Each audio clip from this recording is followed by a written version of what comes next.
진실한 믿음의 능력. 요한계시록 13장 1절에서 4절 말씀.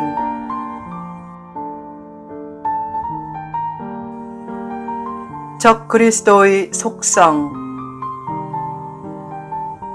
요한계시록 13장에서 초점이 되는 것은 두 짐승이다.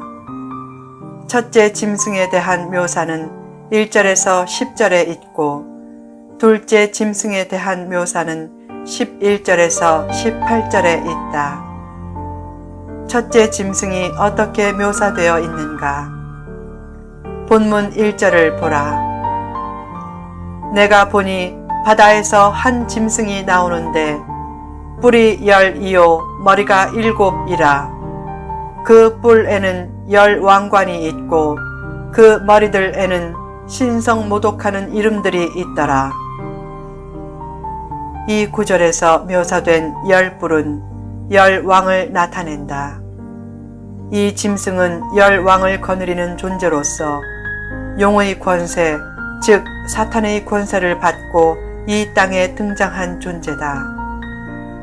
결국 이 짐승은 사탄의 영을 받은 적그리스도다. 적그리스도가 이 땅에 왜 등장하는가?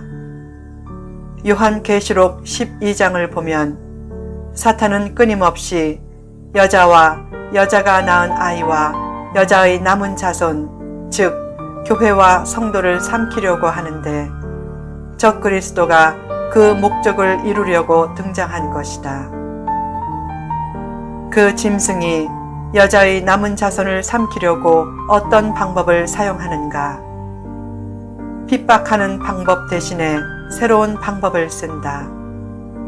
그 방법은 죽었다가 부활하는 것과 같은 기적으로 세계적인 지도자로 부상하는 방법이다. 이 장면을 통해 적그리스도의 속성을 깨닫게 된다. 적그리스도는 어떤 속성을 가졌는가? 첫째, 적그리스도는 모방의 천재다. 적그리스도의 특기는 그리스도의 흉내를 내는 것이다. 그래서 예수님이 죽으셨다가 부활하신 것처럼 적그리스도도 죽게 되었다가 기적적으로 살아나는 모습을 보여준다. 그러나 그리스도와 적그리스도는 다른 점이 있다. 그리스도는 완전히 죽으셨다가 부활했지만 적그리스도는 죽지 않고 거의 죽었다가 살아난다. 그처럼 사탄은 주님의 흉내를 내기는 하지만 자세히 보면 꼭 허점이 있다. 둘째, 적그리스도에게는 화려한 외모도 있다.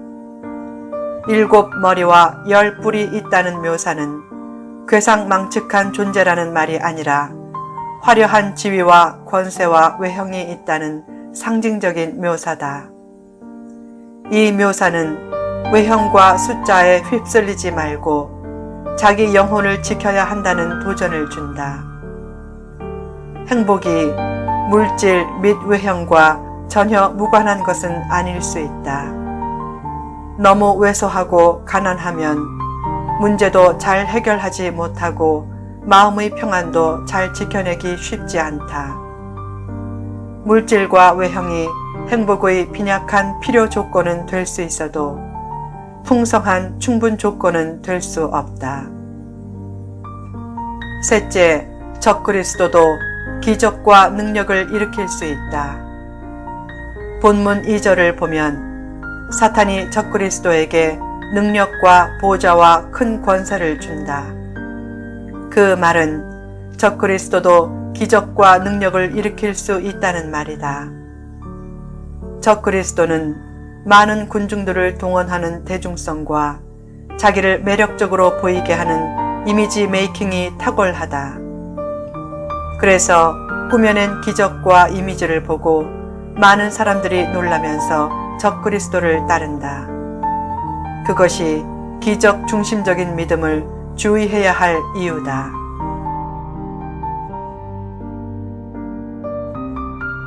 분별력을 키우라. 사탄도 능력을 행할 수 있다. 그러므로 말씀을 가지고 판단해야지 기적을 보고 판단하거나 외모를 보고 판단하면 안 된다. 하나님의 시각을 달라고 기도하라. 외적인 것을 아주 안 볼 수는 없지만 외면 때문에 내면을 보지 못해 미혹되지는 말아야 한다. 능력을 보지 말고 의를 보라. 인간적인 과실을 보지 말고 하나님이 인정하는 것인가를 보라. 인간적인 과실은 수명이 짧지만 하나님이 인정하시면 수명이 길고 결국 승리한다. 본문에 묘사된 적그리스도의 모습에서 뿔이 10이고 머리가 7인 것이 무엇을 상징하는 것인지에 대한 여러 견해가 있다. 로마를 상징한다는 견해, 유럽 10개 연합국을 상징한다는 견해, 러시아를 중심으로 한 10개 연합국을 상징한다는 견해 등이 있다. 어떤 견해가 맞다고 단정하지는 못한다. 다만 이 묘사는 적그리스도가 대단한 능력과 권세를 가진 존재임을 나타낸다. 그러므로 신앙생활을 할 때 외모와 능력이나 이미지 메이킹에 현혹되지 않도록 하라.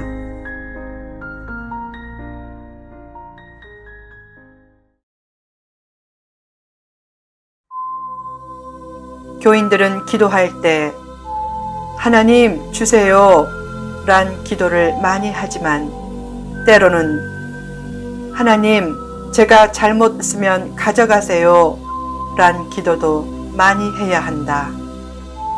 하나님이 넘치게 주셔도 나눌 줄 모른다면 차라리 하나님이 가져가시는 것이 영혼을 위해서는 더 낫다.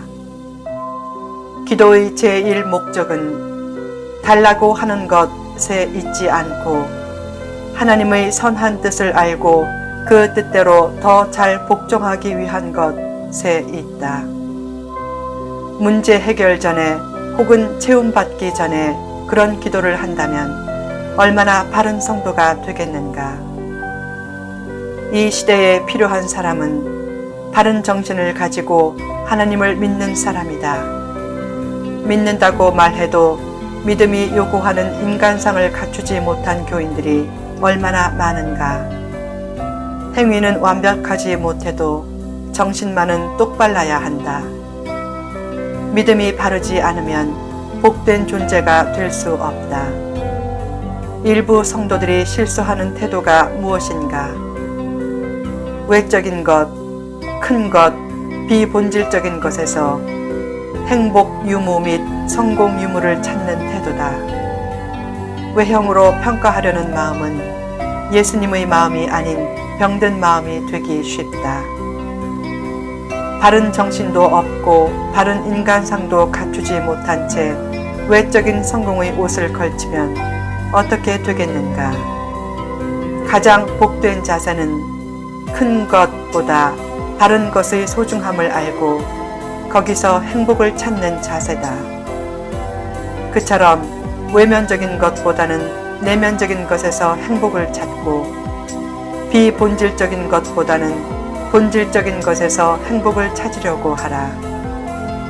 종말 시대는 외적인 거짓 치유와 거짓 예언 등으로 사람을 미혹하는 미혹의 바람이 거세게 부는 시대이기에 외적으로 무엇을 얻으려고 하기 전에 먼저 내적으로 바른 사람이 되기를 힘쓰라.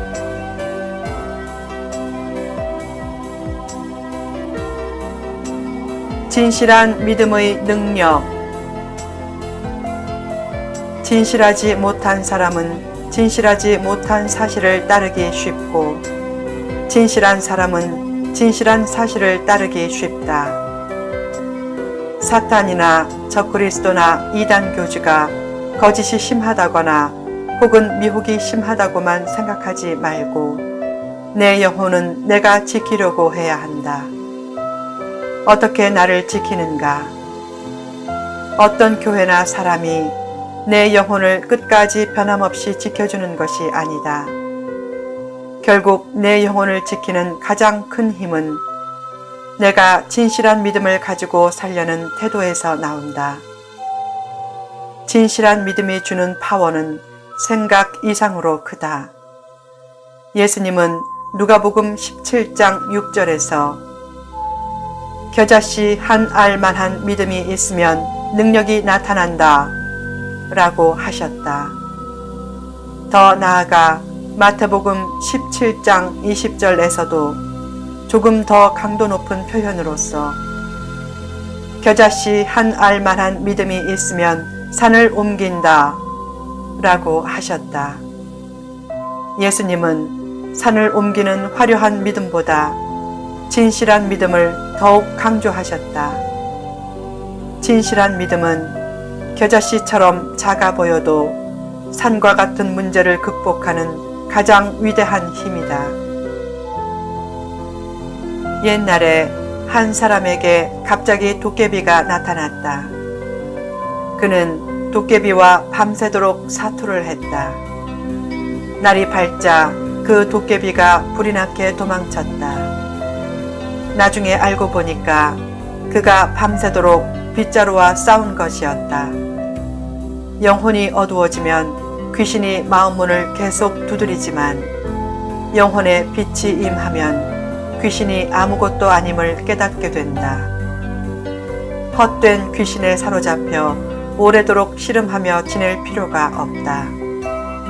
성령님은 어둠을 몰아내고 새 힘을 주신다. 왜 귀신 영상에 사로잡히는가? 빛의 부재 때문이다. 영혼의 빛이 넘치게 되려면 무엇보다 필요한 것이 진실한 믿음이다. 진실하면 삶의 과정에서 마음의 상처도 덜 입고 미혹에 빠질 확률도 크게 줄어든다. 또한 진실하면 마음이 넉넉해진다. 자기의 부족함을 알고 죄인임을 인정하는 것으로부터 모든 진실이 출발하기 때문이다. 자신이 죽어 마땅한 죄인인 줄 알면 남의 마땅한 말을 넉넉히 수용할 수 있다. 또한 자신이 죽어 마땅한 죄인인 줄 알면 하나님이 어떤 시련을 주시든 마땅한 조치로 수용할 수 있다. 결국 진실은 내적인 평안의 최대 원천이 된다.